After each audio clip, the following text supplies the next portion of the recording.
O banco pega o teu dinheiro da poupança, te dá um pouquinho de juro e quando empresta no financiamento é por uma taxa mais alta, é a máquina de gerar dinheiro. O pessoal até pergunta, dá trabalho administrar muito dinheiro? Não, trabalho é para administrar pouco.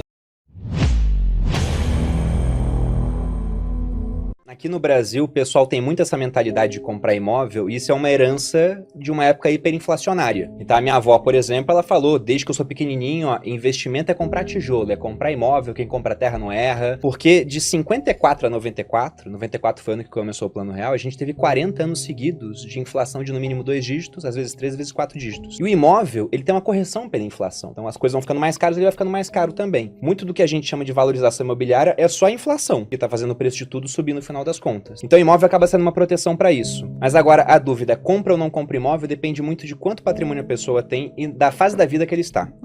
Lá atrás, vários amigos meus fizeram financiamento. Os caras estão pagando até hoje. Se eu tivesse feito financiamento quando a gente começou a morar junto, eu teria comprado um apartamento no Rio de Janeiro, que é um local que eu não quero mais morar. Esse apartamento não atenderia a gente mais, porque simplesmente vai mudando a prioridade da família. Nossa vida mudou, Nossa vida mudou. Ia comprar apartamento pequeno, daqui a pouco vai ter filho. Mudaram, então não ia caber. A gente mudou de cidade, mudou de emprego. Lógico que eu poderia revender esse apartamento, mas o ponto é também o que eu fiz com o dinheiro. Porque na hora que eu compro um apartamento, eu tô imobilizando, se eu não fizer um financiamento, que é uma ótima hipótese, quase todo o capital que eu teria em uma única aplicação, digamos assim.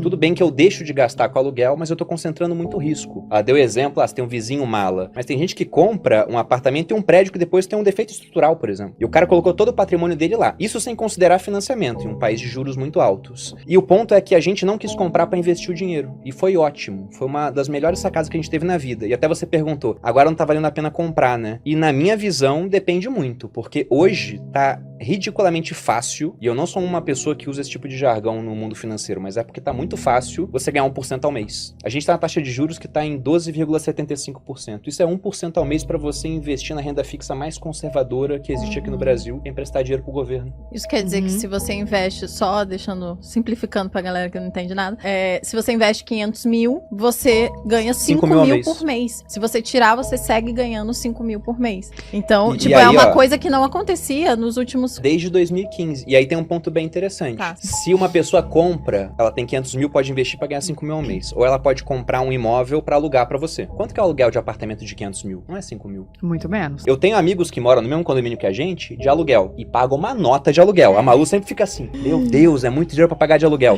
Só que esse mesmo dinheiro investido rende mais do que o dobro pra eles. Entendi. Então eles botam o dinheiro em fundo imobiliário, por exemplo, que tá pagando também vários 1% ao mês. Eles tiram dinheiro, pagam aluguel e ainda sobra um dinheirão. Eu não sou contra alguém comprar uma casa. Não é isso. Mas é que o brasileiro compra muito mal. Porque o que ele faz? Ele não tem dinheiro, ele dá aquela entrada mínima e aí faz um financiamento que pra caber no bolso ele vai parcelar em 35 anos. Aí paga 5 casas. Não, o cara vai pagar 2 casas, não vai chegar a pagar 5. Só que ele tá pagando um caminhão de juros pro banco e depois o pessoal fala, nossa, o lucro do banco é bilionário.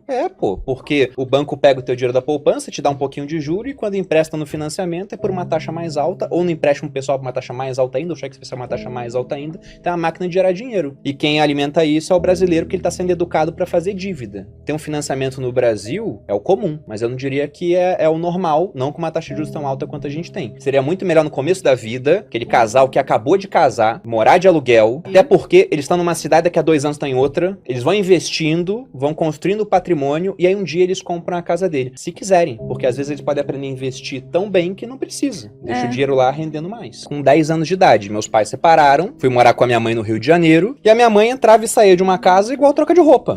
Minha mãe é uma ótima pessoa, mas ela tinha um total descontrole com a parte financeira. Os meus pais, quando separaram, o meu pai era um cara que não ligava pra dinheiro, e a minha mãe era uma pessoa que tinha descontrole com o dinheiro. Ele era desligado, ele não consumia muito, ele só era desligado, e ela era descontrolada. Na época, quando eles separaram, o meu pai ficou com dívidas que compravam um imóvel. E aí ele ficou com essa dívida, minha mãe foi sem a dívida e fez um monte de dívidas novas, e meu avô sempre tapando buraco. Não, pra vocês entenderem. E eu vendo aquilo, eu falei, eu não quero que isso aconteça comigo, pô. Eu não queria que isso acontecesse na minha vida. E aí, eu sempre falei, desde pequeno, eu vou ser rico. Eu sempre falava isso. A minha avó fala que quando eu tinha, sei lá, uns 10 anos, 10, 11 anos, foi a época que o real, ele varia 1 para 1 com o dólar. Em 98 deixou de valer. Foi direto, né, 2 para 1. E eu fazia a conta e falava pra minha avó, vou ter tantos dólares quando for mais velho. Tantos dólares, não sei o quê. Daí minha avó, mas por que dólar? Se a nossa moeda é o real, daí eu falava, porque o dólar vale mais. Eu sempre quis ter dinheiro. Eu sempre falei, vou ser rico, vou ser rico, vou ser rico. Eu só não sabia como é que eu ia fazer isso. Que nunca imaginou que o dinheiro era tão importante. Só que por que eu fui pro exército? Porque com 17 anos eu não sabia o que fazer da minha vida. Aí eu pensei, faço direito, faço educação física. E aí tinha um concurso do exército que era um ano antes dos outros. Porque você passava no segundo ano pra fazer o terceiro no exército, enquanto os outros era fazer o terceiro e ia pra faculdade. Uhum. Aí eu tentei o concurso, eu não passei. E aí quando eu não passei, eu quis ir de fato. Eu falei, nossa, não passei, fiquei meio frustrado. Aí no ano seguinte eu saí da escola, minha família toda foi contra, só meu pai que falou, não, tudo bem, eu te apoio se você for estudar. Eu fui pro cursinho, eu estudava 6 horas por dia no cursinho, e eu fui o primeiro colocado do cursinho. O pessoal até pergunta, dá trabalho gerir, né, administrar muito dinheiro? Eu adoro essa frase. Não, trabalho é pra administrar pouco. Quando é muito mais tranquilo, pô. Administrar escassez que é complicado. Então lá atrás, quando a Malu não trabalhava, dava mais trabalho, porque a gente tinha poucos recursos pros dois e ainda queria investir 30% do que ganhava. Então a gente era muito mão de vaca. A gente era muito mão de vaca. Eu ia no salão, eu fazia a nossa própria comida, eu não tinha empregada dentro de casa, eu lavava o banheiro, lavava a salada, preparava a comida, eu gravava meus vídeos, eu fazia minha edição, eu fazia tudo, né? A gente fazia tudo, eu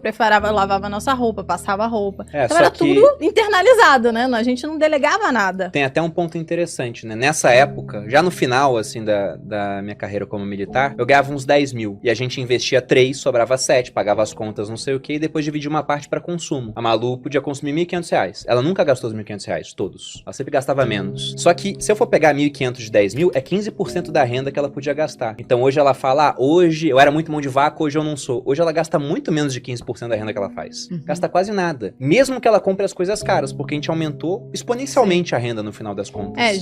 Geralmente as pessoas criticam, né? Igual, sei lá, eu lembro que no passado tinha, o jogador de futebol foi na balada e gastou R$100 mil numa balada. Aí falam, isso é um absurdo, sendo que o cara ganha milhões, né? Então isso é uma porcentagem muito pequena do salário dele. Enquanto o pessoal vai na balada e gasta R$5 mil, né? E acha que tá arrasando e que tá tudo bem, sendo que ele ganha, sei lá, 10. Ou seja, metade do que ele ganha, ele gastou. Então é bem diferente a porcentagem. E é isso que faz a diferença no final das contas. Tem um negócio que falavam no exército que eu levo até hoje pra minha vida. Você tinha um monte de aulas lá de coisas que você falava, nossa, pra que eu tô aprendendo isso? E aí os professores sempre falavam, você tá aprendendo pra aprender. É o aprender a aprender. Você vai ter uma aula aqui que talvez você não use, mas você vai aprender a aprender as coisas sozinho. E isso eu uso até hoje. Tem muita coisa que eu pego, assim, um livro de uma área que não é a minha, eu leio e eu consigo compreender, absorver aquilo, fazer analogias pra poder ensinar finanças de uma maneira diferente, por exemplo. Meus instrutores no exército, e algumas das pessoas mais inteligentes que eu conheci, estão no exército, mas esses caras muito fora da média, eles falavam um negócio que eu gostava muito. Eles diziam que o oficial do exército tinha que ser capaz de rastejar na lama e andar no tapete vermelho, e tinha que ter um oceano de conhecimento, mesmo que fossem alguns pontos com um palmo de profundidade. Então você tem que ser um cara generalista, assim, tem que saber um pouco de tudo e muito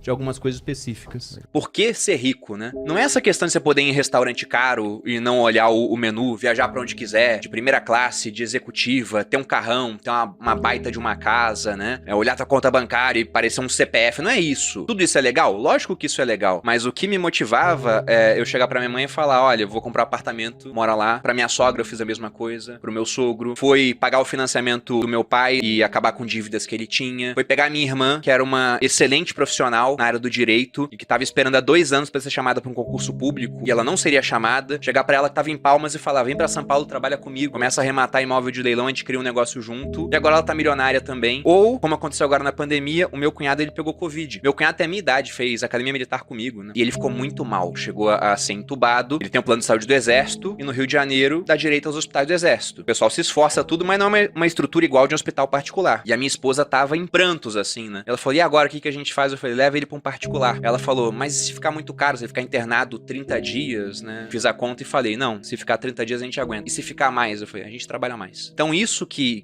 é o dinheiro. É você poder chegar pra sua esposa, que tava literalmente, né, na merda naquele momento, ela ficou muito mal e falar, olha, por falta de recurso, ele não vai sofrer, não. A gente vai conseguir dar conta e ele tá bem agora.